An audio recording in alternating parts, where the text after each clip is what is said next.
everyone, this is my most anticipated new releases video for June. In case you're new here, I do this video every single month. If you like these kind of videos or posts, then do subscribe, I would really appreciate it. I only have 9 new releases to talk about today because June's a bit of a quieter month in terms of releases that I'm looking forward to, which is quite good because I have quite a few to catch up on. The first one I'm going to talk about is an adult thriller, and that is I'll Never Tell by Catherine Mackenzie. This is one of those thrillers that is set in camps. That's one huge selling point for me. The tagline is what happened to Amanda Holmes. So Amanda washed up on shore at camp 20 years ago with a gash in her head. I assume this means that she died, and then 20 years later the McAllister family go back to the camp and I assume try to investigate what happened. The summary says that until they uncover this mystery they can't move forward with their lives, so I'm very interested to see how their lives now have intertwined with something that happened 20 years ago. The next book is Natalie Tan's book of Love and Fortune by Roselle Lim. I thought this was YA book because everyone in the YA community is talking about it, but it's actually adult romance. It's obviously about a woman called Natalie Tan and her mother dies. Natalie returns home after 7 years. She hadn't spoken to her mother at all in that time because her mother wasn't supporting her career. Natalie learns of her mother's death and then returns to Chinatown where she grew up, and she notices that it's changing and fading. Things happen and Natalie has to try to save Chinatown and her family's restaurant. This was blurbed by the author of The Kiss Quotient, which I really enjoyed. So when I'm in the mood for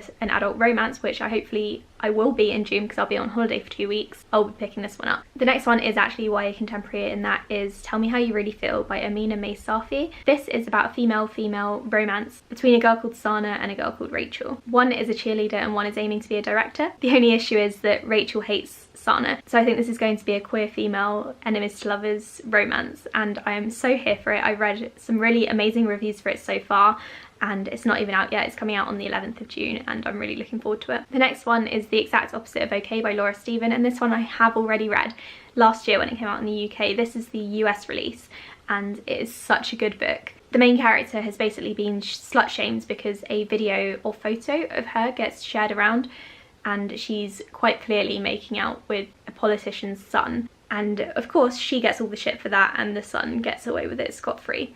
And I have to say this book is incredible. I think I gave it 5 stars when I read it last year. If not, like, my memory of it is 5-star worthy. It basically follows Izzy through this scandal and how she deals with it, and it tackles feminism and how women are treated compared to men. I highly recommend it. Please do go and pick it up when it comes out. This next one is one that everyone is excited for, and that is Patron Saints of Nothing by Randy Ribe. This is about a Filipino-American boy who has to solve his cousin's murder. His cousin actually lives in the Philippines and he was murdered as part of the president's war on drugs. So the main character Jay travels over to the Philippines to kind of uncover the truth. I have an e-arc of this and I cannot wait to read it. I honestly don't know why I've been putting it off. I think I'm probably going to save it for my holiday so I can read it by the pool, just to like lighten things up a bit. I think it sounds incredible. Everyone who has read it so far has absolutely loved it, so I'm sure I'm going to as well. The next one is another YA contemporary, and that is Screen Queens by Laurie Goldstein. I'm just going to read you a bit from the summary because I think this is what sold it for me. The bold type meets the social network when 3 girls vying for prestigious summer internships through a startup incubator program uncover the truth about what it means to succeed in the male-dominated world of tech. This summer Silicon Valley is a girls' club. I think it sounds great just from that, but to give you a bit more of an idea of what it's about. There are 3 girls, Lucy, Maddie and Delia. They all want to win a spot at this prestigious internship because they have ambitions. The 3 of them have to team up and work together, and they are set to become the only female team ever to win this internship. And I think this sounds really good, fun, feminist and really interesting. The next one is again another YA contemporary because it's June, it's summer, and all the contemporaries are coming out in the next couple of months. This one is Girls of July by Alex Flynn. It's about 4 girls who spend the summer on a mountain, and I think they chat, get to know each other and just like find themselves, and I think it sounds like a really good coming of age story, so I'm really looking forward to this one. This next one is actually a bit different because it's an adult fantasy. On top of that, it's also a standalone, so we don't have to worry about getting caught up in another series. It's called The Grand Dark by Richard Kadri. So basically there was this great war and it obviously caused a lot of issues, but that's now over